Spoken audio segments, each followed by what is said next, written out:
ఆకారంలో మధ్యలో మధ్యలో మధ్యలో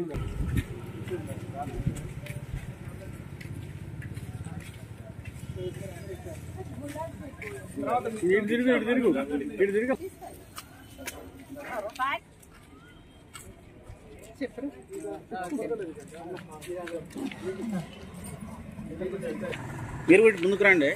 ఓకే.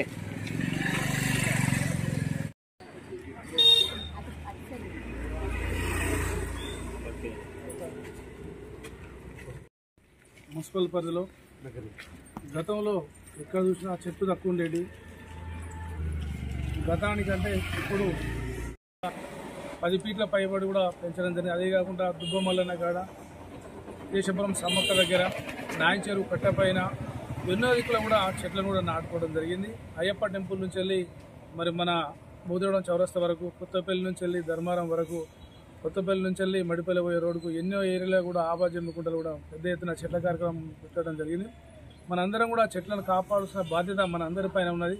మరి కాలుష్యం ఎక్కువైతున్నది. మరి అందుకొరకే మరి మనకు ఆవి పట్టు లాంటి మరి మంచి శ్వాస తీసుకునే ఈ చెట్లు మన శ్వాస వాయు ద్వారా ఇస్తాయి. కాబట్టి మన అందరం కూడా చెట్లను పెంచాల్సిన బాధ్యత మన అందరిపైన ఉన్నది. ఈరోజు జమ్మికుంట మున్సిపల్లో గతంలో నర్సరీ కూడా లేని పరిస్థితుల్లో మరి నాయచెరువు దగ్గర ఒక 3 ఎకరాల భూమిలో పెద్ద ఎత్తున నర్సరీ పెట్టి ప్రతి ఇంటికి కూడా 5-6 మొక్కలు ఇచ్చే విధంగా కూడా ఈరోజు జమ్మికుంట మున్సిపల్ పరిధిలో మేము నర్సరీ ద్వారా మొక్కలు పెంపకం చేస్తూ ఉన్నాం. అదే కాకుండా 30 వార్డులలో దాదాపు ఇప్పటికే 12 వార్డులలో కూడా మరి వర్షాలు మంచిగా పడుతున్నాయి ముసలు. కాబట్టి ఈ టైంలో పెడితే చెట్లు మంచిగా ఎన్నుకుంటాయని ఆలోచనతో కూడా మనం ఈరోజు చెట్ల పంపిణీ కూడా కార్యక్రమం పెడతా ఉన్నాం. దాదాపుగా ఎన్ని ఇండ్లు ఉన్నా కూడా అన్ని ఇండ్లకు ఇచ్చే విధంగా, అన్ని ఇండ్లకు అందే విధంగా కూడా నర్సరీలో మేము మొక్కలు కూడా పెంచడం జరిగింది. ఆ మొక్కలలో జామ కావచ్చు, నిమ్మ కావచ్చు, దానిమ్మ కావచ్చు, గన్నేరు కావచ్చు, ఎన్నో తీరుల చెట్లు, ఒక 10 రకాల చెట్లను కూడా పెంచడం జరుగుతుంది.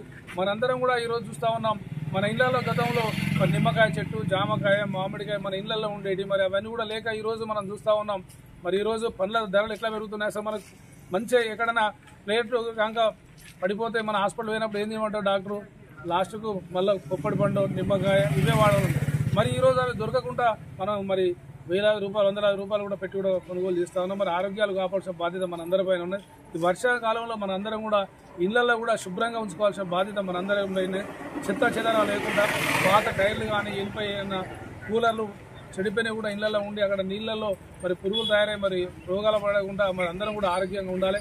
ఎందుకంటే ఈరోజు చూస్తూ ఉన్నాం మరి వ్యాధులు, భయంకరమైన వ్యాధులు వచ్చే విధంగా ఉంటాయి. కాబట్టి మన అందరి ఆ వ్యాధులు రాకుండా ఉండాలంటే మా మహిళలు కూడా అందరూ కూడా ఇళ్ళ దగ్గర బాగా బ్రహ్మాండంగా కూడా నీట్గా ఉంచుకోవాల్సిన బాధ్యత మన అందరిపైన ఉన్నది. మరి చెట్ల కార్యక్రమంలో పాల్గొన్న మా 21 మహిళలకు, మా అన్నలందరూ కూడా ప్రత్యేక అభినందన తెలియజేస్తాం.